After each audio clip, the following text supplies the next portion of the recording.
अब बात करते हैं एसोसिएट प्ले। तो जो एसोसिएट वर्ड है इसका मीनिंग क्या होता है? इसका मतलब जुड़ाव, मतलब एक दूसरे से जुड़ा हुआ होना। ठीक है, एक ऐसा गेम जिसमें लोग एक दूसरे से जुड़े हुए हैं। क्या करा? In this play children participate in the same activity and might exchange toys and have interaction. इसमें कह रहा है एक ऐसा गेम जिसमें कि बच्चे जो है एक दूसरे के साथ क्या कर रहे हैं? इंटरेक्शन कर रहे हैं, मतलब बातचीत भी कर रहे हैं, साथ में ही वो अपने टॉयज को एक्सचेंज भी कर रहे हैं। जैसे बचपन में क्या होता था कि किचन का एक मटेरियल आता था जिसमें कि डब्बू, छोलनी, फिर वो कढ़ाई वगैरह सब कुछ रहता था, और दो बच्चे जैसे बैठ गए और आराम से वो किचन का खाना बनाने का वो मटेरियल वो खेलते थे। कहने इन द सेंस कि जो बच्चे हैं उनमें इंटरेक्शन भी होगा और एक ही गेम को वो खेलेंगे। एसोसिएट प्ले में ये होता है। तो एज क्या है इसका? तो toddler and extend up to pre school.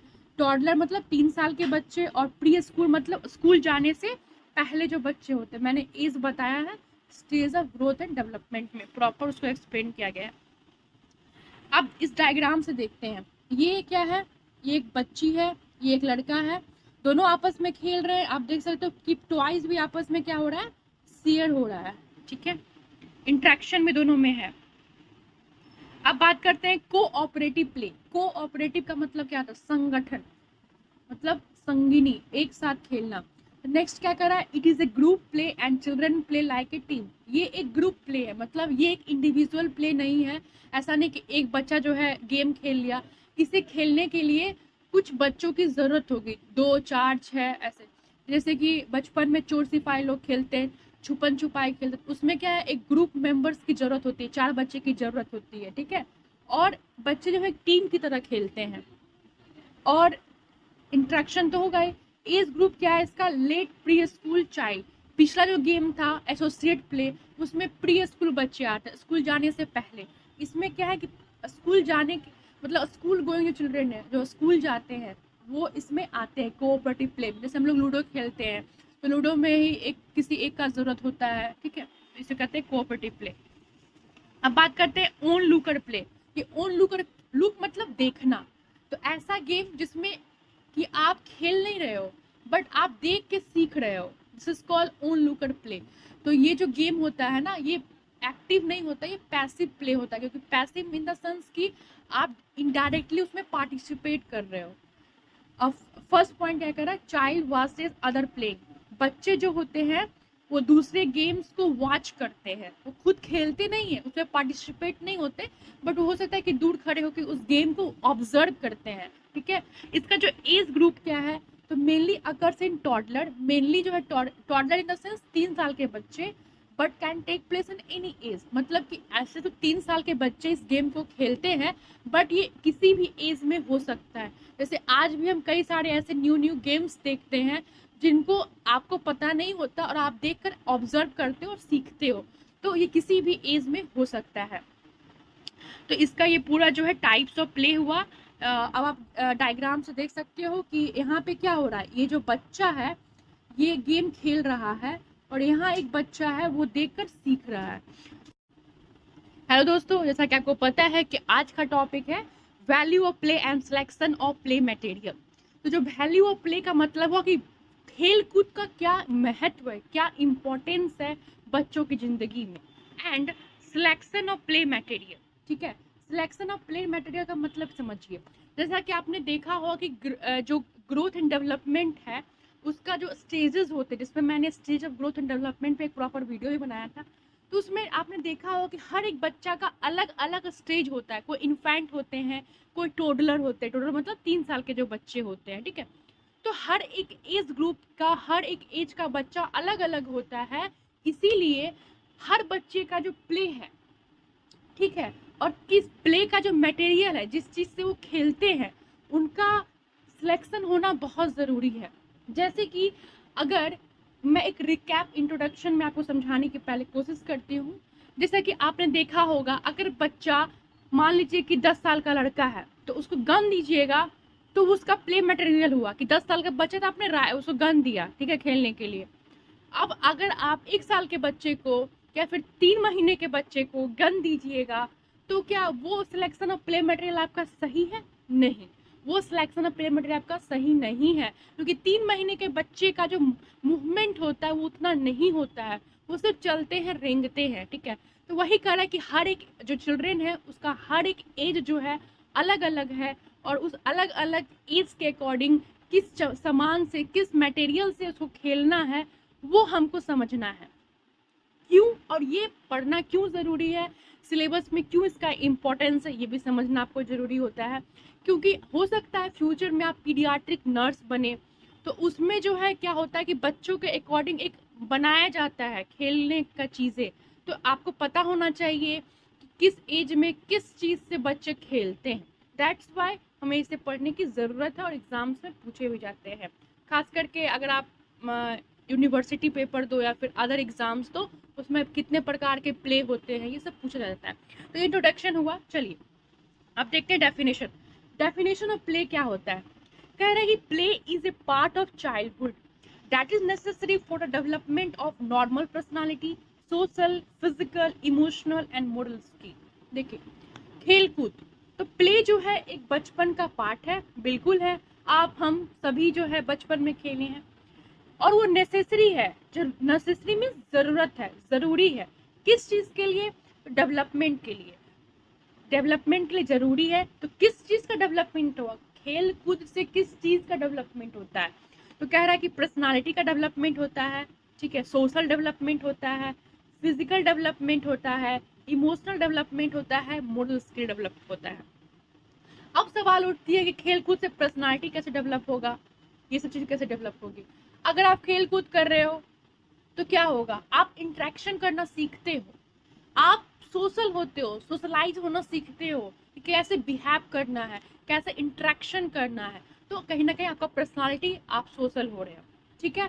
Physical कैसे, तो आपके बॉडी में मूवमेंट हो रहा है, आप छुपन छुपाई खेलते थे, आपके बॉडी में मूवमेंट हो रहा है, ठीक है। इमोशनल, इमोशनली आते हैं खेलकूद में। आप लूडो खेलो, आप हार जाओगे, आपका इमोशनली चेंज हो जाता है, ठीक है। तो उस समय अब आपको गुस्सा आ रहा है तो आप उसको कोप अप करते हो, है ना। कई सारी चीजें इंसान सीखते हैं, ठीक है। मोरल स्किल, मोरल स्किल भी सीखते हैं। तो ये हो गया आपका डेफिनेशन। नेक्स्ट बात करते हैं। देखिए दोस्तों, मैं समझाने में कोई कमी नहीं छोड़ती, तो मुझे उम्मीद है कि आप लाइक और सब्सक्राइब करने में भी कोई कमी नहीं छोड़िएगा। चलिए टाइप्स ऑफ प्ले की बात करते हैं, ठीक है।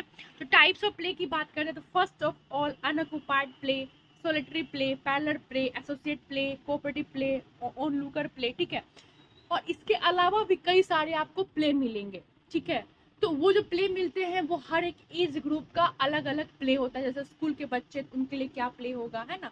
और ये जो आप टाइप ऑफ प्ले पढ़ रहे हो, ये प्रॉपर रिम्पल शर्मा आप उठा लो या पारुल दत्ता उठा लो, जो एक ऑथेंटिक बुक्स हैं उनमें दिए हुए हैं, ठीक है। तो आप एग्जामिनेशन में इसे फॉलो कर सकते हो। अब हम एक एक प्ले को डिटेल्स में पढ़ेंगे, ठीक है। और ध्यान समझिएगा, ये आपके अच्छे खासे एग्जाम्स में भी क्वेश्चन पूछे जाते हैं, ठीक है, ऑब्जेक्टिव वगैरह या फिर यूनिवर्सिटी पेपर्स में। अब देखते हैं unoccupied play. First of all occupied, un means नहीं, निगेटिव सेंस देता है। कहीं भी आपको अन लग जाए ना, तो वो ये जो अन है, ये अन वर्ड है, ये प्रीफिक्स हो है, और ये जब कहीं भी आपको मिल जाए तो निगेटिव सेंस देता है, ठीक है। और ऑक्युपाइड मीन्स ऑक्युपाई, ठीक है। कहने का क्या मतलब है ये समझिए। तो फर्स्ट पॉइंट देखते हैं, unoccupied play is an independent play. ये इंडिपेंडेंट प्ले करने का क्या अर्थ हुआ। जो अनऑक्युपाइड प्ले होता है, इसमें क्या होता है कि बच्चे अकेले खेलते हैं। उन्हें खेलने के लिए, जैसे कि अगर आप चोर सिपाही खेल रहे हो, तो आपको खेलने के लिए किसी चीज़ की मतलब 2 लोगों की ज़रूरत होगी, 4 लोगों की ज़रूरत है। बट अनऑक्युपाइड प्ले में क्या होता है, प्ले में कि बच्चे जो है अकेले खेलते हैं, ठीक है, ठीक है, समझ में आ गया। तो अकेले खेलते हैं, बच्चे को किसी अदर बच्चे की ज़रूरत नहीं है, ठीक है, इसलिए इसे इंडिपेंडेंट कहा गया है। Next point, in this play child show random movement, crawl under a table and climb on end of a chair. क्या कह रहा है, इस प्ले में क्या होता है कि बच्चे रैंडम मूवमेंट देते हैं। रैंडम का मतलब क्या होता है, मैं हमेशा वर्ड का मीनिंग बता दूं ताकि आपको आसानी हो एग्जाम में अच्छे से लिख सके। रैंडम मीन्स तेजी से, फ्रिक्वेंटली, एकदम जल्दी जल्दी जल्दी जल्दी, इस तरह से, ठीक है। तो कैसा मूवमेंट होता है, रैंडम। तो रैंडम में कौन कौन सी मूवमेंट आ रही है, तो जैसे कि क्राउल अंडर अ टेबल, बच्चे रेंगते हुए, जैसे कि बच्चा अगर चल नहीं पा रहा है तो रेंगते हुए वो टेबल के अंदर में छुप जाता है, ठीक है। या फिर climb on end of a chair, कुर्सी पे चढ़ा उतरा, ऐसा रिपीटेटिव जो है वो गेम खेलते हैं, ठीक है। अब बात करते हैं कि ऐसा प्ले, ऐसा गेम कौन से एज के बच्चे खेलते हैं। उसमें आता है एज ग्रुप जो है, ये देखिए ध्यान से, बर्थ इन्फेंट, मतलब जन्म जो बच्चा लिया है वहां से लेके इन्फेंट तक। इन्फेंट मीन्स मैंने ग्रोथ एंड डेवलपमेंट में बताया ना, stage of growth and development. और आपको नहीं मिलता है मेरा भी टॉपिक, तो आप जो देखिए, आप कोई भी जो आपके सिलेबस का टॉपिक है उसको आप लिखिए और लास्ट में लगा दीजिए बाय मोनिका ट्यूटोरियल, आपको मिल जाएगा, ठीक है। तो आपने देखा उसमें मैंने बताया कि इन्फेंट का मतलब 1 साल का बच्चा, जो बच्चा जन्म लिया है और 1 साल तक वो ये अनऑक्युपाइड प्ले खेल सकता है। अब तो ये थ्योरी हो गया, अब हम पिक्चर से समझते हैं, क्योंकि वो बहुत क्लियरिटी होती है अगर आप पिक्चर से कोई चीज़ों को समझते हो तो, ठीक है।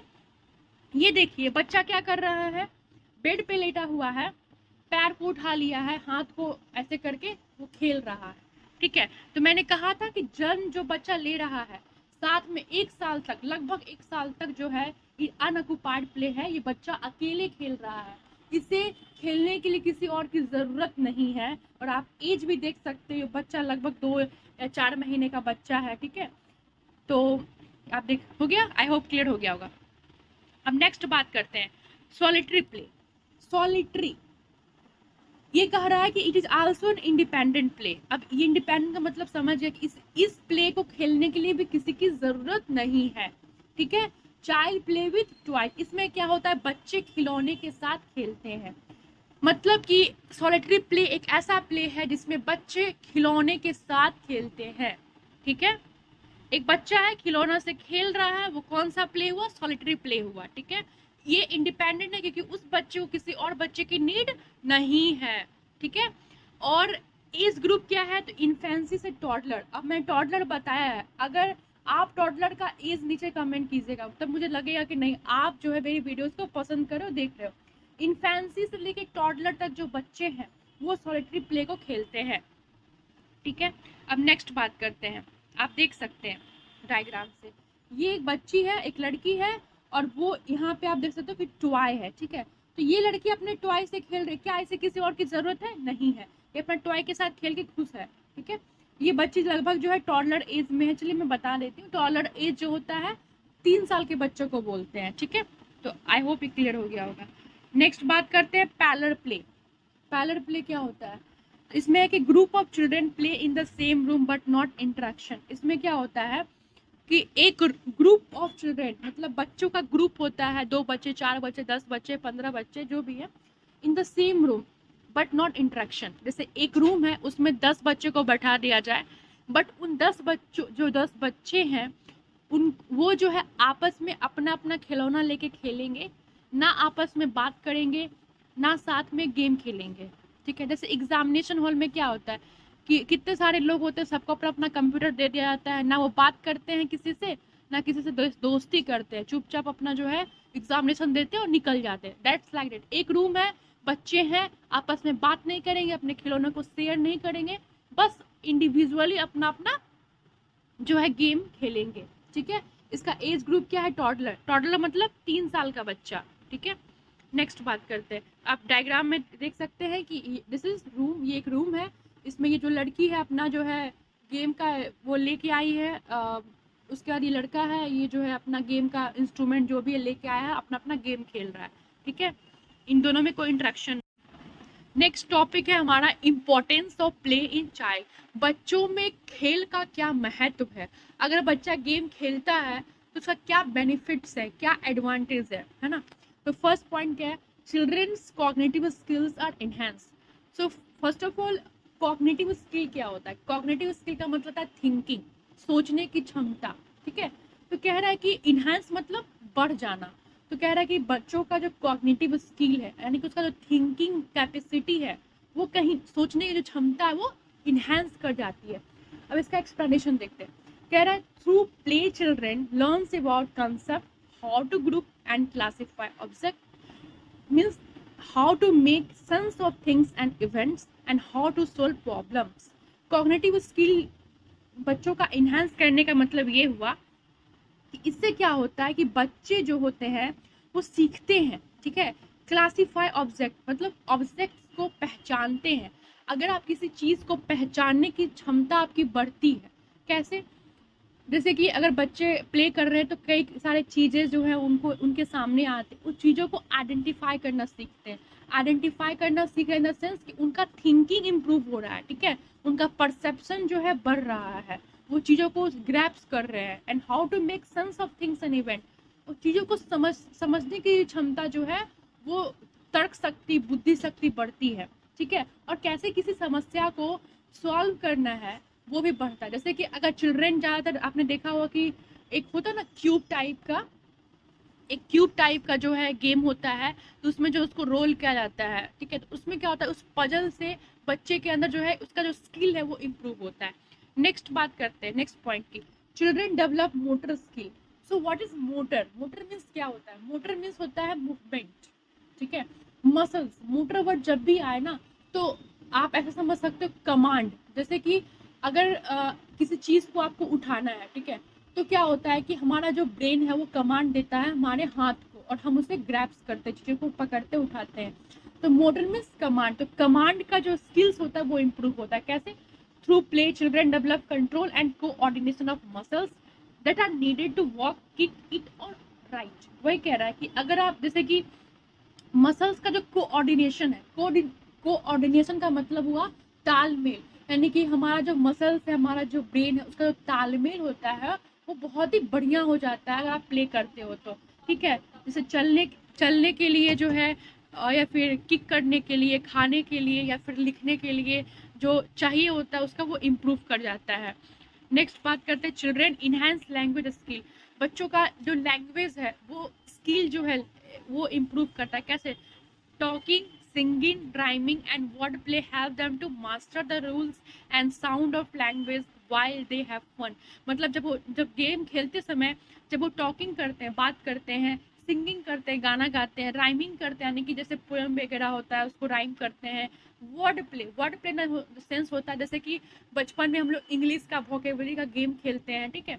तो वो सब करने से क्या होता है कि उनका जो लैंग्वेज स्किल है, ठीक है, और कैसे बोलना है, तो ये सब उनका मतलब इम्प्रूव होता है और फन भी करते हैं वो। लास्ट पॉइंट है children gain social and emotional skill. अगर बच्चे प्ले करते हैं उसका जो सोशल है और इमोशनल है वो स्किल जो है इम्प्रूव होता है। कैसे इम्प्रूव होता है? तो मैंने स्टार्टिंग में समझाया था कि अगर कोई बच्चा गेम खेल रहा है तो क्या होता है कि अगर वो हार रहा है, ठीक है, तो उसमें लूज कर रहा है उस गेम को, तो उसके अंदर एक एंगर का इमोशनल चेंजेस आते हैं, ठीक है। तो बच्चों में इमोशनल चेंज आ रहा है, साथ में ही वो अपने इमोशन को कॉप अप करना सीखते हैं। दैट्स वाई एक इमोशनल चेंज होता है, anger, frustration, depression, all this things, तो उनका ये इम्प्रूव होता है, ठीक है। सोशल, सामाजिक कैसे बनते हैं? जैसे गेम खेलते समय क्या होता है कि एक बच्चा दूसरे बच्चे से बात करता है, तो जो इंटरेक्शन है उनके बीच में वो इम्प्रूव होता है। कैसे हमें दूसरे से बात करना है, किस चीज़ को किस तरीके से जवाब देना है। तो ये जो